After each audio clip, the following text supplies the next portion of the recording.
tiempo. Somos poquitos, pero... Bien, estábamos viendo entonces funciones. Cuando una relación es una función, habíamos hablado un poquito del dominio de la función, de que teníamos que tener mucho cuidado con las funciones, y vamos a dar como un resumen que hay tres casos bien visibles de donde hay que tener cuidado con el dominio de una función. Por un lado, hay que tener cuidado para determinar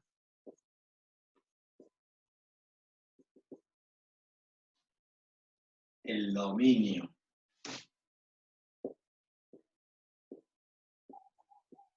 de una función. Damos estas recomendaciones. Primero, siempre que tengamos una función igual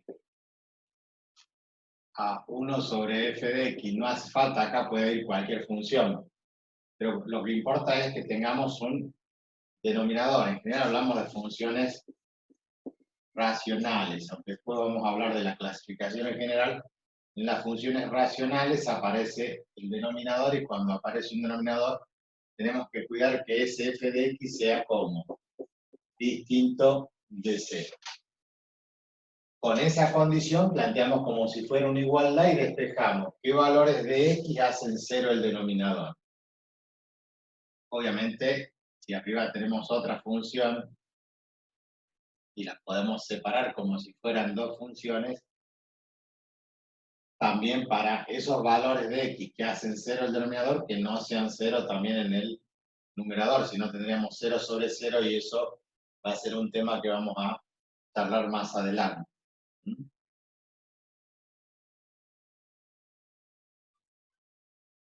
Segunda condición, cuando tengamos funciones donde aparezca una raíz de índice par. Entonces, si nosotros tenemos una expresión donde la variable que está dentro de una raíz de índice par, raíz cuadrada, raíz cuarta, raíz sexta, etc., eso es para funciones que llamamos irracionales. Lo que está dentro de la raíz debe ser mayor o igual a 0, porque si tengo la raíz cuadrada de x, no le puedo dar valores negativos, o la raíz cuarta de x. Por supuesto que después vamos a tomar funciones mucho más complejas, y habrá que poner esa condición y analizar esa condición. La tercera, y muy importante también, es el logaritmo de una función, el logaritmo de f de x. Si bien uno por costumbre toma en valor absoluto, es porque ya sabe que lo que está dentro no puede ser negativo, pero si no está puesto en valor absoluto, solamente dice logaritmo de f de x, esta función logarítmica,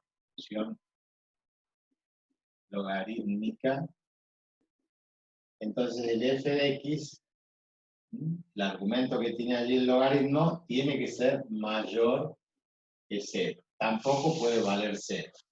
Si no, tomen ustedes la calculadora y pongan logaritmo de 0, y van a ver que les da error. Pongan raíz cuadrada número negativo y van a ver que les da error. No todas las calculadoras dan error acá, porque hay algunas que ahora sí traen para números complejos y le da la respuesta en números complejos. Estas serían las funciones que hay que tener en cuenta. Las trigonométricas, algunas entran en este rango de funciones racionales. ¿Por qué? Porque si nosotros tenemos igual a la tangente de x, esta función es equivalente a escribir, ustedes deben saber, seno de x sobre coseno de x. Entonces el denominador tiene que ser distinto de 0. El coseno de x tiene que ser distinto de 0. Bajo esa condición vamos a poder trabajar. La cotangente lo mismo, la secante lo mismo, la cosecante lo mismo. ¿Por qué? Porque la cotangente de x es coseno de x sobre seno de x, la recíproca de la tangente de x. No es la función inversa, sino es la recíproca. De la misma forma, podemos escribir la secante de x, que es el recíproco del coseno de x, o también la cosecante de x, que es 1 sobre seno de x. En todos los casos aparece el denominador. Entonces, las funciones trigonométricas también hay que tener en cuenta el denominador para definir el dominio. Yo les estuve hablando la clase anterior sobre qué importancia tenía el dominio y el recorrido, o el dominio y el codominio, porque la aplicación donde vamos a trabajar con estas funciones hay que definir perfectamente cuál es cuál. Entonces vamos a ir a una clasificación general de las funciones. Vamos a ver todo este tipo de funciones y luego vamos a hacer otra clasificación de acuerdo a cómo se relacionan las variables. Acá es según su expresión y después vamos a ver según su relación entre x e y, que es otro tipo de clasificación. Bien, para las funciones elementales, digo funciones elementales porque todo el mundo arrancó viendo función lineal, nosotros lo estamos por ver en geometría analítica, pero en la secundaria la función lineal es la más sencilla de todas. Nosotros, desde el punto de vista de la geometría, lo vamos a analizar en forma vectorial. Acá la función lineal o función afín, por un lado se define como y igual a x más b. Otros autores en vez de ax ponen y igual a mx más b, donde definimos dos elementos particulares que son la pendiente y la ordenada al origen. La pendiente y la ordenada al origen. De alguna forma, nosotros vamos a trabajar con un sistema de ejes. Esta fórmula no es que hay que aprenderla de memoria y que esa es la función lineal, sino que nosotros al tomar una recta cualquiera,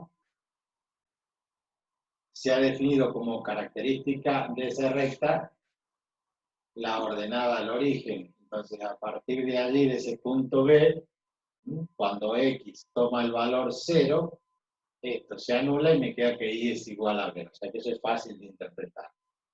Y un punto cualquiera de la recta, un punto genérico, está definido por sus coordenadas x e y. De tal forma que ustedes saben que esto que está acá, la abscisa x, y este valor medido en el eje y, estas líneas son paralelas al eje x, o sea, lo proyectamos sobre el eje y, o lo proyectamos sobre el eje x, siempre en forma perpendicular. Siempre que yo haga esto, estamos asumiendo que allí hay 90 grados. Entonces, es el valor del ordenada, este es el valor del abscisa. Entonces, al cerrar ese triángulo y ser justamente un triángulo rectángulo, esto forma un ángulo alfa, que es el mismo ángulo alfa que forma ¿quién? La recta con el eje X. O sea que la recta pasa por un punto y tiene una cierta inclinación. Esa inclinación es la que me permite definir la ecuación. ¿Por qué? Porque la característica de la recta, digamos que la fundamental característica que tiene es su inclinación. Entonces, se define la tangente del ángulo alfa como la pendiente o inclinación. La tangente de ese ángulo nos da la pendiente. ¿Qué es la pendiente? Es la inclinación que tiene la recta. De tal forma que vamos adelantando que si es siempre mirando hacia la derecha, o sea, si yo recorro en el sentido del eje de las X, si voy tomando valores cada vez mayores, la función es creciente. Pero si la recta estuviera de esta forma, sería decreciente. Entonces, vamos de nuevo. ¿Qué es la tangente del ángulo alfa? Y la relación entre el cateto opuesto sobre el cateto adyacente, así está definida la tangente de un ángulo. Entonces, fíjense, si acá construimos este triángulo rectángulo, ¿quién es el cateto opuesto y quién es el cateto adyacente? El adyacente es la abscisa X. De acuerdo al valor del punto que tomemos, vamos a tener una abscisa X. Pero ¿cuál es la medida del cateto opuesto? Es este segmento. Y ese segmento, que está entre este punto y este punto, es esta misma diferencia que hay entre ¿quién? Entre la ordenada del origen y el valor de la ordenada y del punto. O sea que este segmento que está acá es, ahí le restamos B, entonces tenemos I menos B. Por lo tanto, la tangente del ángulo alfa, que hemos definido como la pendiente, como un número, M o A, como ustedes quieran, es igual a ¿quién? A la relación entre el cateto opuesto y el cateto adyacente, o sea, es I menos B sobre el cateto adyacente, que de esta relación y de esa definición es que obtenemos la ecuación de la recta. ¿Por qué? Porque este X pasa multiplicando, entonces nos queda que I menos B es igual a A por X. Y obviamente, si despejamos el I, es igual a A por X y el menos B pasa como más B. Y allí la ecuación explícita de la red. Ecuación explícita de la red. Esa ecuación explícita de la recta nos permite a nosotros trabajar con ella y definir estos dos elementos particulares que son la pendiente y la ordenada del origen. O sea que la pendiente puede ser positiva, la recta es creciente, la pendiente puede ser negativa, la recta es decreciente, y la ordenada del origen es donde corta el eje de ordenada. Lo puede cortar en el eje 0, lo puede cortar en un valor negativo. O sea que tenemos diferentes tipos de funciones, todas ellas con esa característica de que es creciente, entonces la pendiente A es positiva, decimos A mayor que 0. Si la recta en vez de ser creciente es decreciente, entonces A es menor que 0. A es menor que 0. También puede ocurrir que la recta, como corta acá y corta acá, en este caso B es mayor que 0, porque la ordenada del origen está por encima del eje X, pero también podría ser que corte debajo del eje X y B sea menor que 0, que sea negativo. Entonces, todas las variantes, si pasa por el origen de coordenadas, entonces B también va a valer 0, porque pasa por el origen de coordenadas, y puede tener pendiente negativa, puede tener pendiente positiva. Todas las combinaciones posibles entre A y B. De todas ellas, como una función particular, es la función donde la pendiente es nula. O sea, si I es igual a B, significa que A vale 0. Si A vale 0, entonces en esa ecuación me queda I es igual a B. Y si es una función, se llama función constante. ¿A qué llamamos función constante? Bueno, a una recta horizontal, ni más ni menos. O sea que nosotros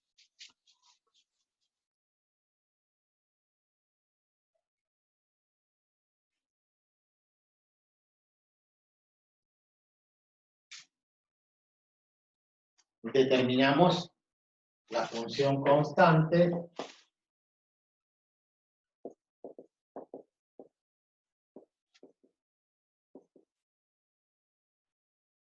decimos igual a B. Otros podrán decir igual a una constante K, igual a C, y no importa el nombre, El tema es que la constante implica que para cualquier valor de x, la pendiente A vale 0. A igual a la pendiente igual a 0. ¿Y qué es que la pendiente valga 0? Y para que el numerador valga 0 significa que para que A valga 0 significa que el numerador vale 0. Si el numerador vale 0, si así menos vale 0, quiere decir que corta acá y esto se va aplanando hasta que esto se hace 0. La tangente de 0 es igual a 0. O si ustedes ponen arco tangente de 0, le va a dar 0. Entonces, ¿qué es el arco tangente? ¿Sí? Para despejar, nosotros diríamos la tangente de alfa igual a 0. Entonces, cuando despejamos alfa, arco tangente es lo mismo que tangente a la menos 1. O sea, ustedes en la calculadora ponen arco tangente de 0 y le va a dar 0. Si la pendiente vale 0, entonces la recta es horizontal. Eso significa que no tiene pendiente, o tiene pendiente nula. O sea, la recta como es paralela al eje de abscisa, paralela al eje. Obviamente que puede ser un valor positivo, igual, supongamos esto es igual a 2, pero también podría ser una recta igual a menos 1, menos 2, menos 3. De hecho, que ya podemos definir ¿qué cosa? El eje X tiene como ecuación ¿qué cosa? Igual a 0. O sea que si alguien escribe igual a 0, ¿qué me está diciendo? Que esa es la ecuación del eje X. Para todos los valores de X y siempre vale 0. Y así definimos la función constante. ¿Estamos de acuerdo? ¿Se ve claro? ¿Alguien quiere preguntar algo? Pregunte. Bien.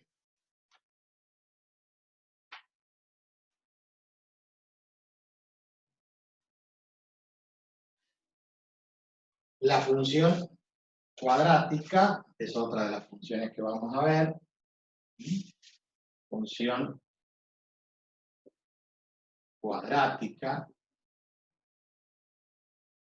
que obviamente tiene la expresión ax cuadrado más b por x más c.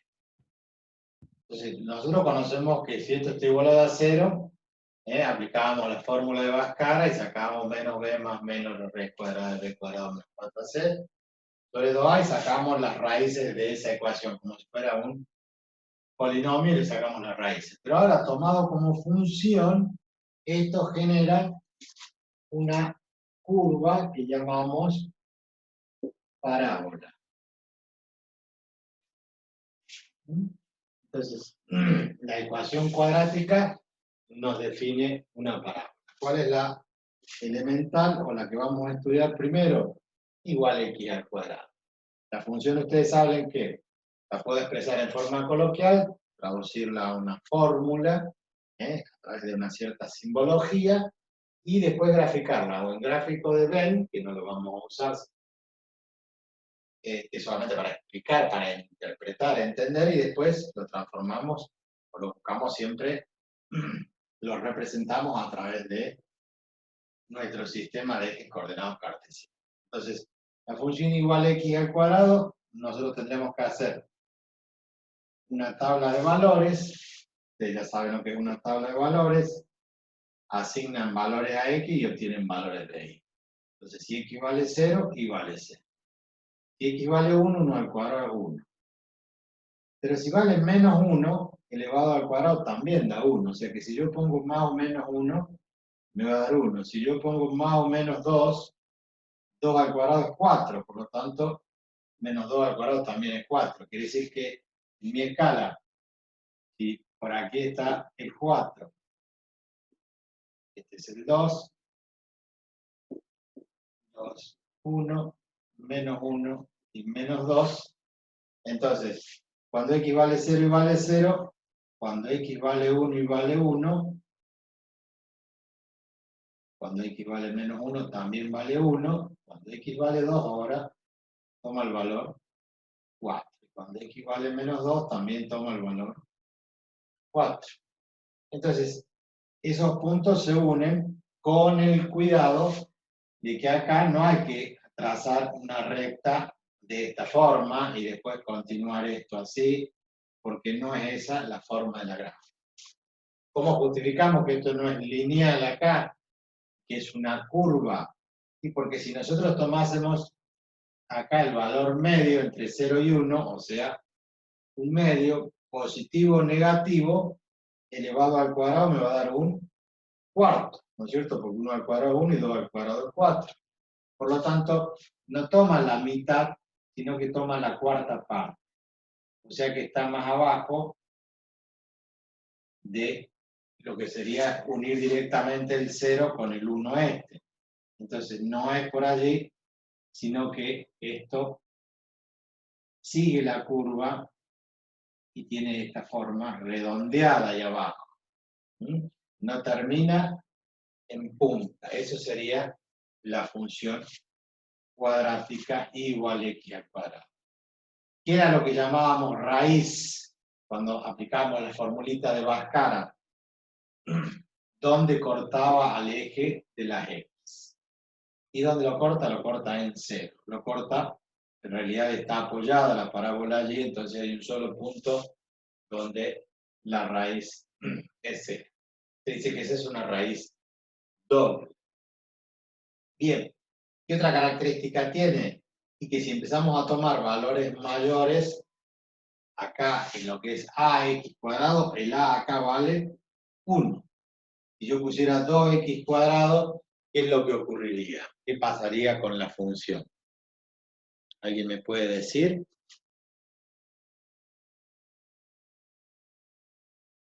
Esperen que se me perdió acá la clase. Duarte, ¿está queriendo hablar? O Griselda, tienen el micrófono abierto. Se desplazaría, profe, la parábola. ¿Para dónde se desplaza? Porque desplazar sería, me corro para allá, me voy para arriba, me voy para abajo. ¿Qué sería de la parábola si yo escribo y igual a 2x al cuadrado? Como una nueva función. Entonces, en vez de llamarle y, f de x le vamos a llamar g de x. Lo hago con azul, no sé si se nota la diferencia. ¿Qué pasa si en vez de poner un x cuadrado o 2x cuadrado? Ahí me dicen que se desplazaría. ¿Pero qué es se desplazaría? ¿Qué se entiende por desplazarse? En realidad lo que tenemos que hacer es, vamos a mirar el reloj, queda 1 minuto y medio, que si para esta tabla de valores x 0 al cuadrado 0 por 2, 0, el vértice sigue el mismo lado, pero cuando x vale 1, más menos 1 al cuadrado es 1 por 2, 2, entonces ahora no toma el valor 1, sino que toma el valor 2, y acá para menos 1 también toma el valor 2. Entonces lo que va a ocurrir, cuando x vale 2 al cuadrado es 4 por 2, 8. Entonces no va a tomar este valor, sino que va a estar más arriba. ¿Qué es lo que estamos viendo? Que la curva, ¿qué hace? La curva se ha cerrado más. Entonces, cuando mayor sea el A, cuando este aumente, las ramas de la parábola, esto que están acá son las ramas de la parábola, tienden a cerrarse. Si este A en vez de 1 vale un medio, un tercio, un quinto, cuanto más pequeño es, ¿qué tiende a hacerse? A abrirse las ramas de la parábola. Entonces, no a desplazar, o si quieren, se desplazan hacia adentro, pero en realidad el concepto más que desplazamiento es que las ramas de la parábola se cierran o se abren, entonces son más, tienen más abertura en cuanto a la concavidad que tienen. Vamos, Había entendido, profe, en vez de 2x al cuadrado, había entendido x al cuadrado más 2x. ahora sí. Pero ahora vamos a ver que no hace falta que aparezca la x sola, también puede ser que aparezca solamente el más c. Y eso haría que se desplace no hacia un